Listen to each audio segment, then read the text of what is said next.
Vous êtes de plus en plus nombreux à nous suivre et à participer à l'évolution de la chaîne Afrique N24, et sincèrement nous tenions à vous en remercier. Nous lisons tous vos commentaires qui enrichissent le débat et vraiment nous vous demandons de nous soutenir, en aimant les vidéos pour une large diffusion, et pour continuer à avoir une ligne éditoriale indépendante, et vous proposer de nouvelles émissions toujours de plus en plus enrichissantes. Ne restons pas passifs, soyons actifs. Merci et à bientôt. Togo, urgence de légiférer face à la dépravation des mœurs. L'affaire dont il est question est très grave et ne peut être reléguée au simple fait divers. Il concerne l'incarcération de Bobo Perita, un jeune Togolais qui se livre à des exhibitions excessives sur les réseaux sociaux, notamment TikTok.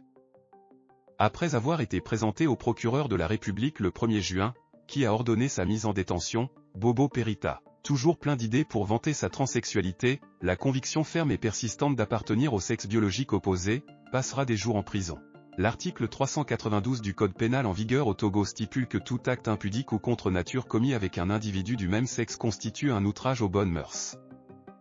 Au Togo, les personnes gays, lesbiennes, bisexuelles et transgenres ne sont pas reconnues comme des citoyens togolais. De plus, chacune de ces orientations est considérée comme illégale et passible d'une peine de 1 à 3 ans de prison ferme et d'une amende de 1 à 3 millions de francs CFA. Alors que de nombreuses personnes condamnent les actions du jeune homme, les charges retenues contre lui ne font pas l'unanimité, et certains plaident en faveur de la clémence de la justice.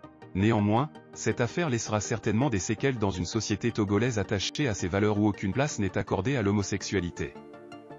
En juin 2021, Christian Trimua, le ministre des Droits de l'Homme et des Relations avec les institutions, avait déclaré à la Tribune des Nations Unies que le Togo n'envisage pas d'abroger les dispositions pénales relatives à cette infraction, parce que cette orientation sexuelle ne s'inscrit pas dans les valeurs sociales de nos populations et de notre pays. Cette affaire constitue une occasion pour les autorités de prévenir les dérives de ce genre qui sont devenues monnaie courante sur les réseaux sociaux. Au Togo, aucune réglementation n'a été mise en place pour encadrer l'accès aux réseaux sociaux. Par conséquent, chacun se dispute le titre de la vulgarité, se livrant à des invectives, à de l'exhibitionnisme et à des dépravations qui ne sont pas nommées.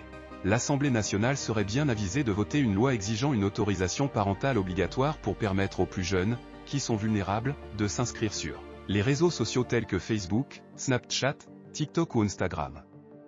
Cette loi pourrait s'appliquer aux jeunes qui n'ont pas encore atteint la majorité.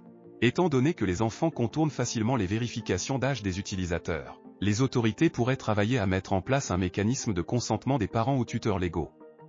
Sinon, les dérives sur les réseaux sociaux ne prendront pas fin. L'Assemblée nationale pourrait également voter une loi concernant les autoproclamés influenceurs du web, qui abrutissent une jeunesse laissée pour compte et en quête de repères. Vous êtes de plus en plus nombreux à nous suivre sur Afrique N24, et vraiment nous tenions à vous en remercier. Nous lisons tous vos commentaires qui enrichissent le débat et vraiment nous vous demandons de nous soutenir pour continuer à avoir cette ligne éditoriale indépendante, et vous proposer des émissions toujours de plus en plus enrichissantes. Merci et à bientôt. Likez la vidéo si ce n'est pas déjà fait. Laissez aussi votre point de vue en commentaire.